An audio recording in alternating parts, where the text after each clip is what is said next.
fundamental. If it wasn't for the originators, there would be no hip-hop. However, there's a fine line between real hip-hop and that fraudulent crap we hear on the radio. If you don't know, you don't know. I'm not here to educate anybody musically. I'm here because in order to pass this class, I have to give a persuasive speech.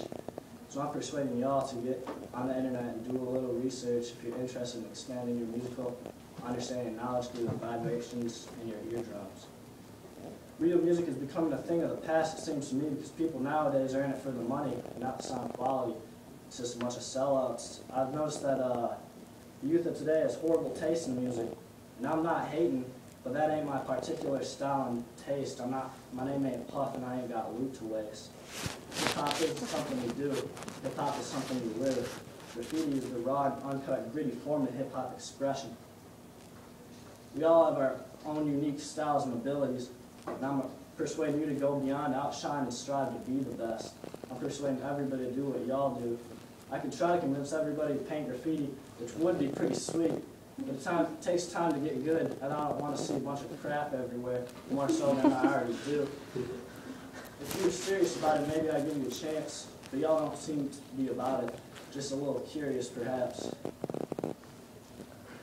It all started way back when I was a needle in a haystack, a new middle school little fool who kept it cool and laid back. Still made mistakes because we're all the same, let's face the facts. It was 8th grade to be exact. I first went in to blaze the set and get baked, and 8th would last a few months, but these days I'm hard pressed to get this shit to stretch past too blunt. So on an afternoon, once upon a time, I took a hit that introduced and attached this new substance to my mind. Oh shit, started choking off the smoke, coughing. Not long from the moment where the whole world just moved so soft. I wish I could hold it and never let go. Only to get a hold of it so often, I had to hold off and just chill. But it was such a thrill to fill my lungs with something real. Spill my breath into a tunnel of dust that I could touch and feel. The subtlety of my lungs hugging me. The comfort that keeps me company to this day, it's still my cup of tea. Helps me focus in and notice things the naked eye doesn't see, but soon as the buds would flee reluctantly like plucking seeds from the buds. But anyways, hypothetically speaking, if someone really was about it, the first step would be to think of a name. A good name is hard to think of because a lot of people already have the best names. Pretty much any name you think of has already been written by someone else in the world. But don't let that discourage you. Sometimes the other people that wrote that name aren't very good either. It annoys me when I think of a dope name, but then look it up online and somebody's already rocking. But at the same time, however, it's pretty sweet to see that I had the same idea as somebody else years ago. The name I thought of was It's Me. My name is Yester, though. A couple other people have already written it or wrote it, but I feel I'm coming way harder than all of them. Plus, they don't even live in the same state or country for that matter. And a good name is anywhere from 3 to 6 letters. Once you have the name picked up, it's time to start sketching it on paper. Also helps to look at other people's graffiti to get ideas or inspiration, but don't be like biting people's style, because that's not cool at all. And try to keep it original. First off, I'll work on like a hand style or tag, and once you get that down the way you like it, try to draw your name in a straight letter form or bubble letters. If you draw for 10 minutes a day, you will get better. When I first started, I was terrible, which got really frustrating at times. And right when you think you're not going to get any better, that's when you get a lot better.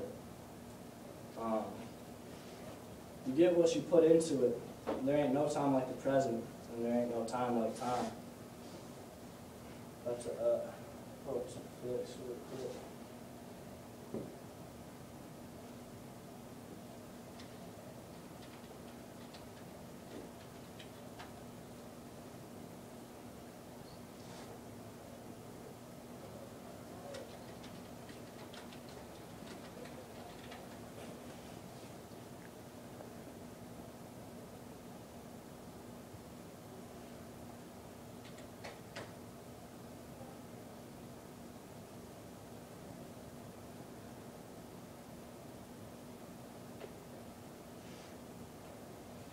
There's a spot we all painted pretty recently. I had to get 3 milk crates to get that big. Like that took like 6 cans of gold just for the filling, like 3 cans of black. And can of white, and one can of orange. It's a pretty sweet spot though, it's in Ann Arbor. You can see that from the road on the Broadway Bridge when you drive by. No big deal or whatever, but yeah. I'll just put on a slideshow, I guess.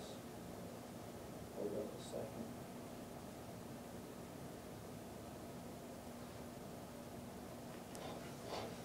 But anyways, once you experience the thrill, satisfaction, and accomplishment of being a graffiti writer, you can't help but love it. Plus, it gets all the girls, so that's pretty cool. Opposites attract, which is why, time and time again, the good girls be liking the bad boys. I'm not surprised more people aren't doing this stuff. There are countless ways of getting up. But if you want to go around tagging, you're going to need a marker or a can of spray paint. There are all sorts of different kinds of markers and colors. Markers can be filled with ink and paint. There are different tips on them to get a wide variety of effects. And also, some of them are squeezable for like drip control. Y'all already seen these flicks right here, so I'm about to stop it.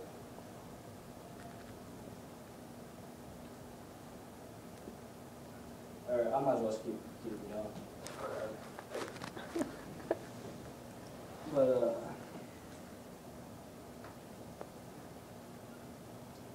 But spray paint is really nice too.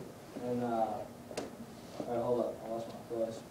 Yeah, markers can be filled with ink or paint, and there are different tips you can get on them to get a wide variety of effects.